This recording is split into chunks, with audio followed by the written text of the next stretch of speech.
KaRon Garman speech at the Fire District, West Valley Fire District. In fact, witnesses here, say hi, everybody. Hello. Alrighty. As well as the man with the camera. Thank you. And here's KaRon. Have you ever found yourself on a cold, stormy night when you know that the power is probably going to go out? Warming up next to a fire with a nice cup of tea, coffee, and that one book. There's something about it, the smell, the texture, just the flip of the pages. Even if you've read the book before, something about finding something in that book that you just haven't seen before and getting lost in your mind as to where you are going. Well, in this speech today, I'm going to discuss how it is that actual traditional books are quite a bit better than ebooks, and in the trends have even shown so since in 2013 that the statistics for actual traditional book sales was that higher of ebooks and e-readers.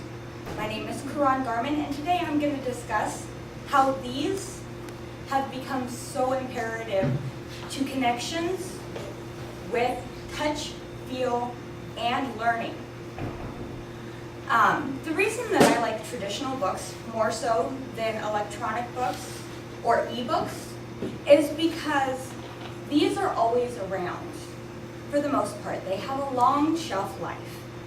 As long as you are kind to the books, they will last for a long time. With e-readers, the issue that I seem to have, I had one that my mother purchased for me. I ended up giving it to a friend. It drove me insane. The reason it drove me insane is I love to read. I read whether it comes to school books, fiction, nonfiction. The reason that I like to read is just because it challenges me. Well, when I had my ebook, I found it was a Kobo, which is the very relatively cheaper version of a Kindle. The first edition didn't come with any light source, so I still had to go rummaging for a flashlight or a candle to be able to read if the power went out. Then you have the problem with the battery. If the battery dies and the power is out, you are screwed. If the battery lasts, you still have to be able to find a light source to be able to read. With the book, you can do it with a candle, you can do it with a flashlight, but the book is always there. So you still have the capability to be able to read, even if the power goes out and it's a stormy night. With traditional books, there's just something about the texture. You get to flip the pages. You don't have a button where if it sticks, you're skipping 20 pages and having to figure out where you are.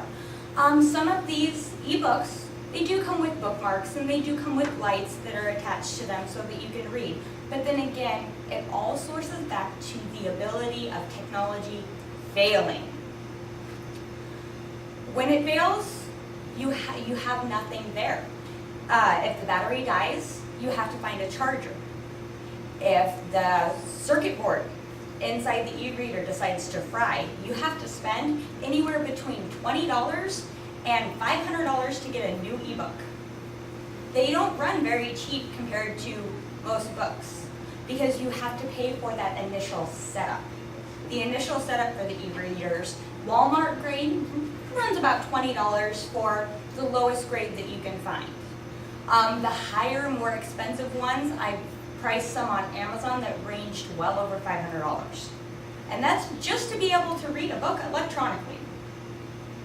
I'm sorry, but I think that's a little too much. When it comes to purchasing books, this one right here has been my favorite book for a long time. I found it at a garage sale for 99 cents. Now, regular traditional books do range in price just as much as ebooks do. I was able to find this one for 99 cents. This book right here cost me $200. School textbooks tend to be a lot more expensive. But the same goes for an ebook.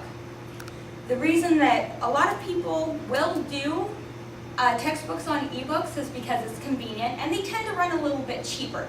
But what some people don't think about is the fact that some of these books come with what they call access codes. And you have labs, you have videos that these books give you access to. Well, when you buy the ebook, you don't necessarily get this code, because in most cases, those kind of codes are attached to the back and sometimes even come with CDs.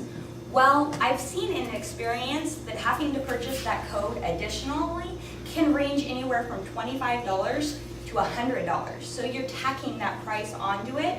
So a basic book that you're getting for $50 cheaper because it's an ebook, you're having to add on more money to be able to get those access codes. I have found that on average, the price of the ebooks ranges from 99 cents for a sale book. And it can go all the way up to ranging around the $20, $30 mark. I did find one, it's called Chariot of the Gods. A couple years ago, was running $50 for the ebook.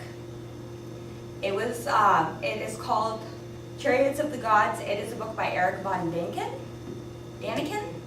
And it's one that he discusses a little bit about the alien conspiracies and how things are linked with the Mayans and everything like that, but it ran $50. It was ridiculous. And then I was able later on to find that that book had reduced in price dramatically, and you could get both the hardcover and the ebook for around the same price. Overall, the only reason that I have found that traditional books are better than ebooks is the fact that they outbeat technology, because new versions of ebooks are coming out like every month. The updated software, if you need it, you can get it, but you have to pay a fee normally to upgrade anything. With these books, they sit on my shelf, and whenever I want to read them, I can pull them out. I can grow my collection continuously. And it's not all compiled in this little tiny box that if it decides to short circuit, I lose everything that I had. So in conclusion, this is the reason I think that traditional books are a lot better than ebooks, because they're more sturdy, they're more stable, and they are around for a long time. Thank you.